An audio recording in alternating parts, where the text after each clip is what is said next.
우리 인간은 잘 죽으려면 잘 살아야 돼요. 잘 사는 사람이 죽을 때 행복하게 죽을 수 있습니다. 이 세상에서 보통 안 먹고 안 마시고 안 놀고 고생한 사람이 70살에 당신 암이라고 그러면은 이분들이 공통적으로 하는 얘기가 있어요. 나는 억울해서 못 죽는다고. 공통적으로 하는 얘기가 그 얘기예요. 평생 고생만 하고 살았는데 나는 억울해서 못 죽는다고. 나는 호강해야 된다고. 이때부터 산삼을 캐와라, 좋은 의사를 대라, 다 소용없는 짓이에요. 그러니까 암 걸리기 전에, 당신 죽는다는 얘기하기 전에 이 삶을 만끽하고 삶의 기쁨 속에서 사실 필요가 있다는 겁니다. 그럼 우리나라 1살서부터 30살 행복하냐? 30살서부터 60살 행복하냐? 60살서부터 120살 행복하냐 이거예요. 제 얘기는 제가 왜 120살이라고 말씀드리느냐 하면 20년 전에 제가 강의할 때 앞으로 100세 시대 올 겁니다 라고 말씀드렸을 때 많은 할머니들이 이렇게 말했어요. 신부님, 끔찍한 소리 하지 마세요. 무슨 100살을 살아요.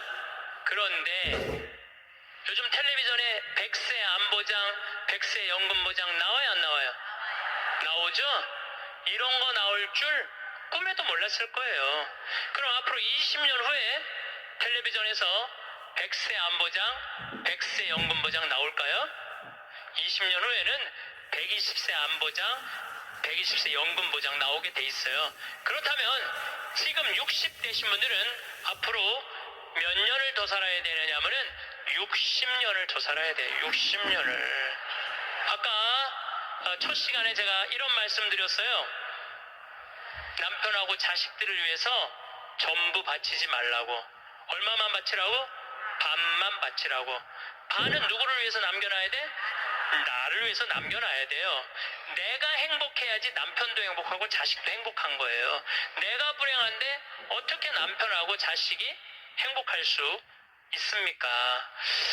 우리 부모님이 80 넘어 돌아가셨다. 한번 손 들어보세요. 80 넘어 돌아가셨다. 우리 부모, 이렇게 많아요. 부모님이 90 넘어 돌아가셨다. 손 들어보세요. 손 내리시고, 우리 부모님이 아직 90이 넘었는데 아직도 살아계시다. 손 들어보세요. 자, 혹시 우리 부모님 아니라 이모, 고모라도 100살이 넘은 사람이 있다. 한번 손 들어보세요. 거긴 몇 살이에요? 104살. 그 뒤에 분은 101살? 네. 보통 제가 이렇게 강의할 때 2분 정도 100살 넘은 부모님 있다고 얘기를 해요. 2분 정도. 무슨 얘기냐면은 지금 한국에 100살 넘은 사람이 몇 명이냐면 2만 명이야. 2만 명. 100살 넘은 사람이, 아니 옆에 아무나 100살 넘은 사람이 있으니까 2만 명이 넘어요. 그럼 앞으로 20년 후에는 내가 보기엔 20만 명 훨씬 넘어요. 여기 그 대상자들 전부 앉아 있는 거예요. 대상자들 전부 앉아 있는 거예요. 그러면은 1살서부터 30살 행복하냐? 1살서부터 30살은 뭐 해야 되는 나이냐면은 엄마 아빠 중요한 건 친구들하고 먹고 마시고 놀아야 되는 나이예요. 여러분들 사람이 되려면 책상 안에서 공부를 해야지 사람이 되는 게 아니에요. 사람이 되려면은 친구들하고 어우러져서 뛰어놀아야지 사람이 돼요. 엄마 아빠랑 그 정을 느끼면서 뜨거운 어머니의 사랑, 아버지의 사랑을 느끼고 살아야지 사람이 되는 거예요. 책상 안에서 공부만 한다고 사람이 되는 게 아니에요. 근데 초등학교 1학년 애가 엄마 아빠 친구들이랑 좀 먹고 마시고 놀라 그랬더니 엄마 아빠가 이렇게 말합니다. 이놈의 새끼야, 니가 지금 먹고 마시고 놀 시간이 어딨어. 공부해야지. 초등학교 1학년 애가. 제가 한동안 영어학원을 다녔어요. 잠비아 이제 가느냐고. 영어학원 이제 지하에다 주차를 해놓고 1층에 애들이 타요. 애들이 타면 초등학교 애들이 타는 거죠. 영어학원 온다고 타는데 요만한 애가 가방을 2개를 메요. 앞에 하나, 뒤에 하나. 내가 물어봐요. 너 몇 학년이냐? 초등학교 1학년요. 그래요. 이거 가방 왜 2개냐? 이거 학교 가방, 이거 학원 가방. 딱 그래 애들이. 또 요즘 애들 중에 내가 너무 놀란 애들이 있어. 들어올 때 보면은 가방 안 메고 와요. 여행용 캐리어를 끌고 들어와. 여행용 캐리어를. 네, 캐리어를 끌고 다니는 애도 있어요. 보면은 이게 초등학교 애가 학원을 13개까지 다니는 애를 봤어요. 얘는 엄마 아빠 친구들이랑 먹고 마시고 놀 시간이 없는 애예요. 중학교 올라가면은 자율학습 해야지, 보충학습 해야지, 학원 다녀야지. 엄마 아빠랑 먹고 마시고 놀 시간이 어디 있어? 얘는 인간은요 언제 행복하냐면은 먹고 마시고 놀 때 행복한 거예요. 이거는 내가 요즘 인문학 교수들 얘기를 들어보면 결론은 그거야. 근데 너는 나중에 행복해. 넌 지금 나중에 행복하려면 지금 먹고 마시고 놀지 말어. 그래갖고 먹고 마시고 놀지 못하게 해요. 그럼 너 서울대학 가서 먹고 마시고 놀아. 그럼 우리나라 서울대학 가는 애들은 공부하는 애들의 0.5%만 서울대학을 가요. 99%는 서울대학 못 가요. 99%는 가지도 못할 서울대학 때문에 20년 인생을 다 날려버리는 거예요. 얘네들은 먹고 마시고 놀지 못하는 거예요. 그래서 얘네들 안에 뭐가 없느냐면 기쁨이 없어요. 얘네들 안에 뭐가 없느냐면 행복이 없어요. 친구가 있어야지 사람은 행복한 거예요. 요즘 국회가 참 많이 싸우죠. 치지도 않고 싸워. 내가 보기엔 야 어떻게 뭐 김정은이 치지도 않고 핵 실험하듯이 우리나라 국회의원들도 치지도 않고 싸워. 근데 여소야대가 돼갖고 협치한다고? 그것도 말도 안 되는 소리예요. 우리나라 국회의원들이 안 싸우는 날은 언제 안 싸우냐면 초등학교 교육제도가 바뀌는 거예요. 초등학교 교육제도가 노는 걸로 바뀌는 거. 여러분들 우리는 자녀들한테 행복을 가르쳐야 돼. 자녀들한테. 근데 우리는 공부를 가르치고 있어. 애들한테 이 세상에 와갖고 행복한 걸 가르쳐야 되는데 공부를 가르치고 있어요. 이거 좀 생각해봐야 될 문제예요. 나는 자식들한테 행복을 가르쳤나 공부를 가르쳤나 한번 생각해봐요. 뭘 가르쳤어요? 공부 가르치지 않았어요? 행복을 가르쳐야죠. 왜 공부를 가르쳐요? 2006년에 우리나라가 1년에 10만 명씩 조기 유학을 보냈어요. 2006년에 그때 조기 유학 분부로서요. 얘네들이 딱 10년 지났어요. 결론이 나와 있어요. 지금 조기 유학 다 실패했어요. 90%가 다 실패했어요. 그러면은 초등학교 4학년, 5학년 애가 조기 유학을 떠나. 그러면 미국에 가면은요 여권 심사대에서 막 영어로 막 물어봐요. 너 여기 왜 왔냐? 며칠 머무를 거냐? 뭐 때문에 왔느냐? 막 물어봐요. 그것도 한국말로 물어봐요? 영어로 물어봐요. 그럼 초등학교 4학년 애가 당황스러울 것 같아? 안 당황스러울 것 같아요? 당황스럽죠. 그리고 미국에 딱 가갖고 수업을 하면은요 아무리 한국에서 영어 공부 열심히 잘해도 못 알아들어요. 얼마 동안? 1년 동안 못 알아들어. 걔가 무슨 죄를 졌다고 1년 동안 말도 못 알아듣는 데서 고생을 해야 돼? 그리고 여러분들 인종차별 여러분들은 잘 모르지만은 저는 정말로 외국을 많이 다니면서 확실하게 인종차별 느껴요. 신부인 난데도 아주 농담하는 애들 많아요. 너 뭐하러 혼자 사느냐? 막 하느님이 네 뭐 애인이냐? 막 이래가면서 웃기지도 않게 인종차별해요. 걔네들이. 그럼 초등학교 4학년 애가 그 인종차별을 다 겪는 거야. 그러면은 한국에서 걔한테 유학 한번 보내려고 그러면 9.11 테러 이후부터 미국은 외국인을 공립학교에 받아들이지 않아요. 다 어디에 들어가야 되냐면 사립학교에 가야 돼. 사립학교는 중학교, 고등학교 1년에 4천만 원, 5천만 원이에요. 등록금이. 1년에요. 1년에 4천만 원, 5천만 원이에요. 3년에 5천만 원이 아니고 기숙사비 3천만 원이에요. 방학이 4번인데 거기 못 있어요. 부모 없으면은 한국에 들어왔다 나갔다 해야 돼. 그러면 얘는 혼자 간 애는 계속 들어왔다 나갔다 해야 돼요. 그럼 비행기값 1,000만 원이야. 그러면 1억이 나가야 돼요. 유학 보내면은. 그럼 우리나라 대기업 연봉 1억이거든요. 1억이면은요 아버지는 아무것도 안 쓰고 얘한테 다 보내야 돼. 아버지는 아무것도 안, 아버지도 먹고 마시고 놀아야 되는 사람인데 그걸 못하는 거예요. 그러니까 자식하고 마누라 보내면은요 더 아무것도 못해. 그러니까 친구들도 하루 이틀 같이 놀아주는 거지. 저녁 같이 술도 못 먹자고 그래요. 내가 기러기 아빠들이랑 술 많이 먹었어 옛날에. 먹어보면 그 얘기를 하면 정말로 가슴이 아파요. 그러면은 하루 이틀 그러다가 이제 혼자 술집에 가는 거야. 혼자 술집에 뭐 장미 뭐 이런 데 가면은 그 아가씨가 아유 사장님 외로워 보여 이렇게 말하면은 내 마음을 알아주는 여자는 이 여자밖에 없구나. 그래서 뭐해? 사랑에 빠지는 거예요. 그걸 남들은 바람 핀다고 그러지. 예. 그래서 바람 피는 거예요. 혼자 외로우니까. 인간은 어쩔 수가 없거든요. 그 시간에 집에 들어가갖고 아이하고 아내하고 해주는 거 맛있게 먹고 마시고 놀았으면 그 사람 바람 안 폈을 거예요. 대기업의 부장 정도 올라갈 사람이면 열심히 산 사람이니까. 그렇죠? 그러면은 애는 학교 가갖고 언어 안 돼, 인종차별당해. 엄마는 또 미국 가갖고, 그 애 학교 가면은 심심하잖아요. 거기서 또 놀고 있는 또 멀쩡하게 생긴 남자하고 또 외로우시겠어요, 사모님. 그러면 거기서 또 이제 또 바람 피고, 아빠는 한국에서 바람 피고 엄마는 미국 가서 바람 피고, 애는 인종차별 언어에 갖고 정신 우울증에 걸리고, 그런 일이 벌어진다니까요. 한두 집이 아니라니까요. 뭐를 위해서 애를 유학을 보낸 거예요? 뭐를 위해서? 다 집안 풍비박산 만들어 놓고. 그러니까 애한테 공부를 가르치면 안 된다니까요. 행복을 가르쳐야 돼요. 우리가 뭐를 해서 행복한지. 그래서 10년 동안 간 애들 중에 정말로 한국에도 아니고 미국에도 아닌 애들 많아요. 이건 아무것도 아니야. 대학 졸업하고 유학을 가면요, 얘 심지라도 있어요. 대학 졸업해서 유학 가는 애들. 근데 초등학교 중학교 때 가는 애들은 심지도 없는 애들이야. 내가 한국인지 미국인지 구분도 안 되는 애들이야. 그래갖고 적응 안 되면은 중학교에 가면은 유학 온 한국 애들, 말 안 통하는, 영어 안 되는 애들끼리 모여요. 10%밖에.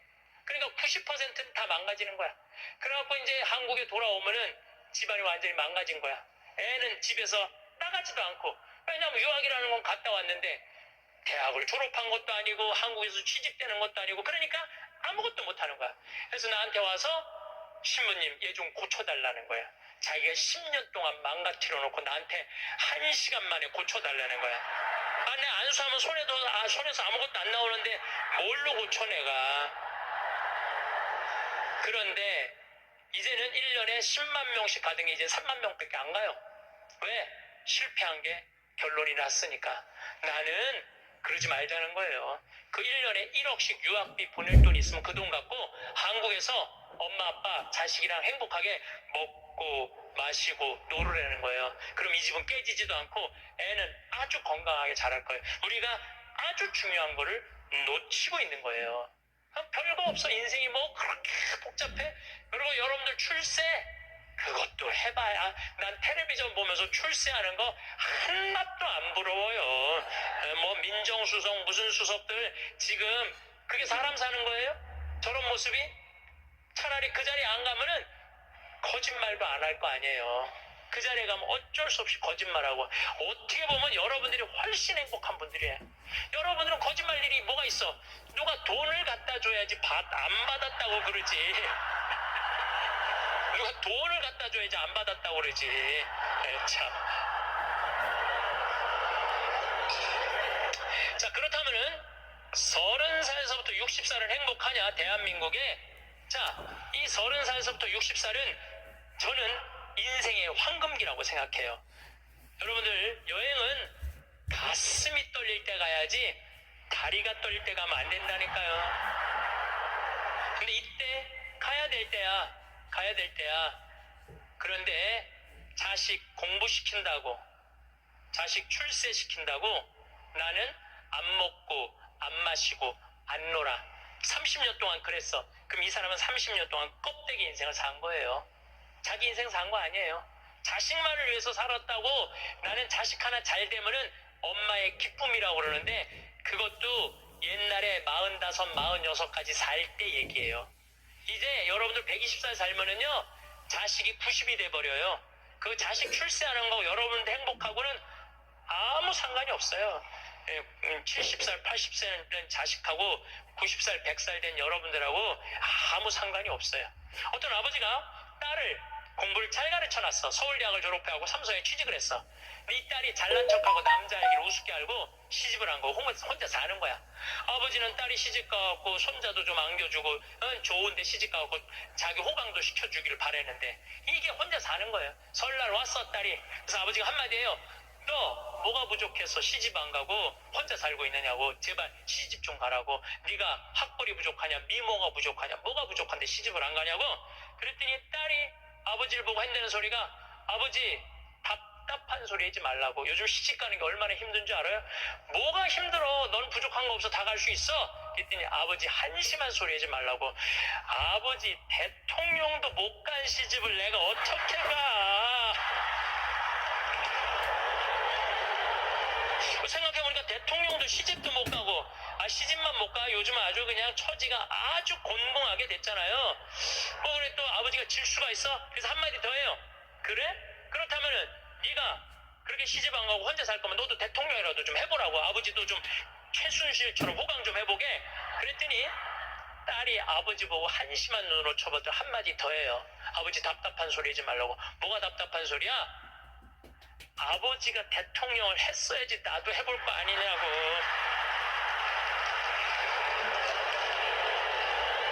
여러분들 자식을 대통령 만들고 싶으면요 여러분들이 먼저 대통령이 돼야 돼요. 자식을 출세시키고 싶으면 여러분들이 먼저 출세해야 돼요. 자식을 철들게 키우고 싶으면 누가 먼저 철이 들어야 돼? 여러분들이 먼저 철이 들어야 돼. 그런데 여러분들이 30살부터 60살까지 자식 출세만 바란다고 빈 껍데기로 30년을 살았어. 근데 여러분들이 철이 들 것 같아요? 지금 대한민국에 30살부터 60살 철든 사람이 얼마나 있을 것 같아요? 그래서 유학 보내고 자기는 한국에서 바람피고 아내는 미국 가서 바람피고 애는 정신병이 들어요? 철이 안 드는 거예요. 삶의 의미가 뭔지 모르고 살고 있는 거예요. 진정한 삶의 기쁨이, 진정한 삶의 행복이 뭔지 모르고 사는 거예요. 정말로 자식을 행복하게 키우고 싶어? 여러분들이 행복해야 돼요. 여기 이 셰익스피어가 아주 재미난 글을 썼어요. 중년에게 주는 9가지 교훈이라는 글을 썼어요. 한번 이 사람 한 400년 전 사람이 쓴 것 같은데 보세요. 첫째, 학생으로 계속 남아있어라. 배움을 포기하는 순간 우리는 폭삭 늙기 시작한다. 그러니까 여러분들 학생의 길을 포기하면 안 된다는 거예요. 끊임없이 배워야 돼. 애만 배우는 게 아니야. 여러분들 배우셔야 돼요. 공부도 하고. 저는 제가 30살에 환경공학을 공부했어요. 얼마나 좋은 공부였는지 몰라요. 내가 다닌 학교는 나는 아주대학 산업대학원을 다녔어요. 그런데 요즘 대학원 조금 돈이 좀 들어가서 그렇지 많아요. 가면은 뭐 내가 빵점도 받고 그랬지만은 그래도 석사학위도 받았어요. 공학 석사학위도 아주 재밌어요. 그리고 40이 돼갖고 글 쓰는 거 배웠어요. 글 쓰는 거 배워갖고 이 책도 지금 5권인가 책 냈잖아요. 얼마나 좋은지 몰라요. 요즘은 내가 유튜브를 통해서 정말 많이 배우고 있어요. 배우니까 참 재밌어요. 사는 게. 그러니까 여러분들도 배우는 걸 포기하시면 안 돼요. 둘째, 과거를 자랑하지 마라. 옛날 이야기밖에 가진 것이 없을 때 당신은 처량해진다. 삶을 사는 지혜는 지금 가지고 있는 것을 즐기는 것이다. 이거 셰익스피어도 똑같이 말했어. 지금 가지고 있는 것을 즐기는 거야. 지금. 그러니까 뭐 나중도 생각하지 말어. 옛날도 생각하지 말어. 지금 오늘을 즐기면 되는 거예요. 있는 돈 갖고 나중에 쓰려고 그냥 쥐고 있지 말고 쓰세요. 내가 쓰라는 건 사치하라는 게 아니에요. 돈도 규모 있고 멋있게 쓸 수 있거든요. 쓰는 법도 나는 배워야 된다고 생각을 해요. 세 번째, 젊은 사람과 경쟁하지 마라. 대신 그들의 성장을 인정하고 그들에게 용기를 주고 그들과 함께 즐겨라. 이것도 참 좋은 얘기 같아요. 그래서 나는 우리 여주에 우리 젊은 신부님들 계속 많이 초청하고 있어요. 함께 같이 하자고. 근데 참 젊은 신부들이 같이 있으면 참 좋아요. 저는 우리 생태마을의 부관장 모임을 한 달에 한 번 꼭 해요. 출신 부관장 신부님들, 그 신부들이 싫어할 수도 있지만은 한 달에 한 번 젊은 신부들을 모이면은 내가 모르는 것 너무너무 많이 알려줘요. 그들과 함께 즐길 수 있는 것만 해도 좋은 거죠. 넷째, 부탁받지 않는 충고는 굳이 하려고 마라. 늙은이의 기우와 잔소리로 오해받는다. 이것저것 챙겨나지 말라는 거예요. 우리 어머니가 그런 거 참 잘하는데 챙겨나지 말라는 거예요.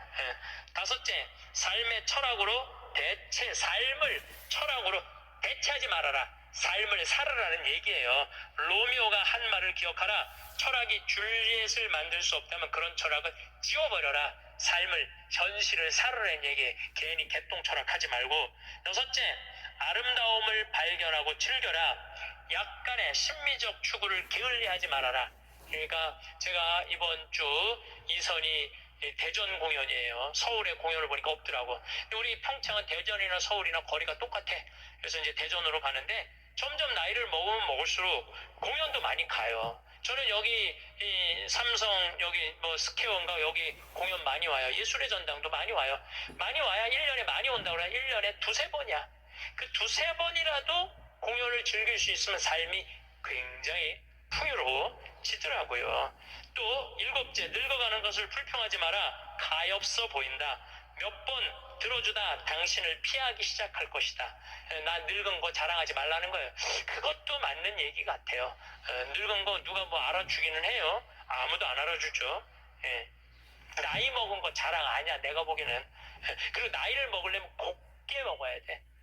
나이 값을 해보면서 늙어가야지. 나이 값도 못하고 나이만 띠릭다 먹으면 그게 뭐가 자랑이에요. 여덟 번째, 젊은 사람에게 세상을 다 넘겨주지 말아라. 이건 뭐냐면 재산 주지 말라는 거예요. 그들에게 다 주는 순간 천덕꾸러기가 될 것이다. 여러분들 아까 제가 말씀드렸죠? 자식하고 남편한테 다 주지 말고 얼마만 주라고? 반만 주세요. 항상 오늘부터 마음도 반만 주세요. 다 주지 말고. 두 딸에게 배신당한 리오 왕처럼 춥고 배고픈 노년을 보내며 두 딸에게 죽게 될 것이다. 이 리오 왕이라는 이 셰익스피어 이 작품을 읽어보면 굉장히 재밌어요. 딸들한테 자기 왕권을 다 넘겨줘요. 왕권 넘겨준 딸 때문에 이 사람 죽어요. 왕이 결국은. 그러니까 여러분들도 자식들한테 다 넘겨주지 마세요. 여러분들의 인생을 사세요. 아직 여러분들 한참 남아있거든요. 아홉 번째, 죽음에 대해 자주 말하지 마라. 죽음보다 확실한 것은 없다. 인류 역사상 어떤 예외도 없었다. 확실히 오는 것을 일부러 맞으러 갈 필요는 없다. 삶을 탐닉해라. 그때까지 삶을 먹고 마시고 즐겨라 이 얘기예요. 먹고 마시고 즐겨라. 우리는 살기 위해 여기에 왔노라. 즐겁게 살라고 여기 온 거란 얘기예요. 그러니까 이 30부터 60까지 여러분들은 나는 자식을 위해서 아무것도 안 한다. 이런 생각하지 말라는 거예요. 내 삶을 살아가라는 거예요. 그러면 60살서부터 120살은 행복하냐? 60살서부터 120살 나는 자식한테 바라는 거 하나도 없어. 나는 보상 심리가 없어. 이거 다 거짓말이에요. 자식한테 왜 바라는 게 없어요? 얼마나 많이 바라는데요. 자식이 용돈 안 갖다 주고 전화 안 하고 찾아오지 않으면 섭섭하다고 얘기합니다. 여기 있는 분들 다 그렇게 얘기해요. 얘기 안 하는 분들 거의 없다고 보면 돼요. 그런데 여러분들 60살서부터 120살까지 어떻게 자식이 60년 동안 효도를 할 수가 있어요? 그게 가능하다고 얘기 들어요? 그런 생각 드세요? 나는 60년 동안 효도 받아 먹을 거야. 60살서부터 120살까지. 이거는 있을 수 없는 얘기예요. 그리고 늙어서 자식이 효도하면 행복하고 자식이 효도하지 않으면 불행하고. 왜? 늙어서 행복을 자식한테 떠넘겨. 그냥 내가 행복하면 안 돼요? 왜 자식한테 그걸 힘든 걸 넘겨요? 그리고 여러분들 자식들 중에 여러분들 집에 태어나고 싶어서 태어난 놈은 한 놈도 없어요. 여러분들이 좋아서 난 거지. 그러니까 뭘로 끝내야 되냐면 키운 걸로 끝내야 돼. 그런데 보상 심리가 있어요. 내 자식이 의사야. 그러면 내 주머니에 돈이 1,000만 원 있어도 이 할머니 절대 너 돈으로 가서 안 사 먹어. 뭐라고 그러냐면 왜 내가 내 돈 주고 사 먹어? 잘난 의사 있는데 나는 의사들이 와서 사줄 때까지 나는 기다릴 거야. 기다려. 1년이고 2년이고 기다려. 의사들이 와서 사줄 때까지. 근데 여러분들 자식이 무슨 무당이야? 막 수술하다가 엄마가 오늘 갈비 먹고 싶어하네? 내가 가서 갈비 사줘야지. 전화해요. 엄마, 내가 막 수술하다가 생각이 나는데 엄마 오늘 갈비 먹고 싶었지? 내가 오늘 가서 사줄게. 라고 전화하는 자식은 대한민국에 단 한 명도 없습니다. 지금 70, 80 된 나 갈비 먹고 싶은 거 누구만 알아? 나만 알아요. 여러분들 이걸 아셔야 돼요. 여러분들은 자식 생각밖에 없지만 자식은 여러분들 생각 없어요. 그건 확실합니다. 왜냐면 이게 실험의 결과가 나왔어요. 어떤 실험을 했느냐면 요즘은 사랑의 감정을 촬영할 수 있대요. 그리고 할머니들한테 젊은 자식들 사진을 보여주고 뇌파 촬영을 해보니까 막 그냥 뇌파가 난리도 아니라는 거예요. 자식 사랑의 감정 잘된 자식은 좋아갖고 막 날리고 못된 자식은 그게 안타까워갖고 막 난리가 아니라는 거예요. 그러니까 여러분들은 지금 자식 보면은 뇌가 막 진동을 해. 사랑의 감정이. 그런데 자식한테 늙은 엄마 사진을 보여주고 뇌파 촬영을 해보니까 아무 반응이 안 일어나는데, 내가 이거 KBS에서 봐서, KBS에서 의사들이 실험하는 거를. 그러니까 여러분들은 자식 생각하는 거하고 자식이 여러분들 생각하는 거하고는 이건 차원이 달라요. 차원이. 정말 생각 없어요. 저도 어머니 아버지 86, 84살이에요. 그런데 내가 막 신부됐을 때, 어머니 60이었을 때 어머니가 그래서 늙으면 죽어야 된다고. 그때 이제 효도할 때가 됐는데 죽으면 안 되지. 그래갖고 어머니 아버지 모시고 파리, 로마, 이스라엘, 베이징, 뭐 우리나라 금강산, 백두산, 우리나라 좋대는데 온천 다 모시고 다녔어요. 왜 모시고 다녔냐 하면 죽는다니까. 빨리 보여줘야 될 거 아니야. 죽기 전에 5년 동안. 근데 요즘은 어머니가 늙으면 죽어야 돼 그 소리면 막 화가 나요. 왜 화가 나냐면 그 얘기한 지 24년이 지났어. 24년. 죽을 기미가 안 보여요. 요즘 어차피 잘 드셔서 그런지 완전히 얼굴이 새색시 같아. 새색시. 얼마나 이쁜지 몰라. 그래 죽겠어요? 안 죽어요. 그럼 24년을 내가 효도를 할 것 같아요? 5년하고 끝났어요. 나도 5년하고. 요즘은 나 강의 막 다니다 보면 한 달 동안 한 번도 생각 안 할 때 있어요. 한 번도. 근데 어머니는 아침에 일어나고 제일 먼저 나 위해서 묵주도 20단 한대요. 하루 종일 아들 생각하는 거지. 집에 가보면 온통 내 사진이야. 그냥 온통 내 사진. 그런데 놀라운 건 우리 사집안은 어머니 아버지 사진 하나도 없어요. 하나도. 그런데 나만 그렇겠어요. 여러분들 자식들 먹고 살기 바쁜데 생각 안 해요. 그러니까 이제 내 인생의 주인공은 누구라고 생각하면 돼? 나라고 생각하면 돼. 그러니까 내가 지금 갈비 먹고 싶은 거 누구만 알아? 나만 알아. 그럼 누가 사줘야 돼? 내가 사줘야 돼. 누구 돈으로? 내 돈으로. 무슨 돈으로? 집 잡혀서 사줘야 돼요. 집 잡혀서.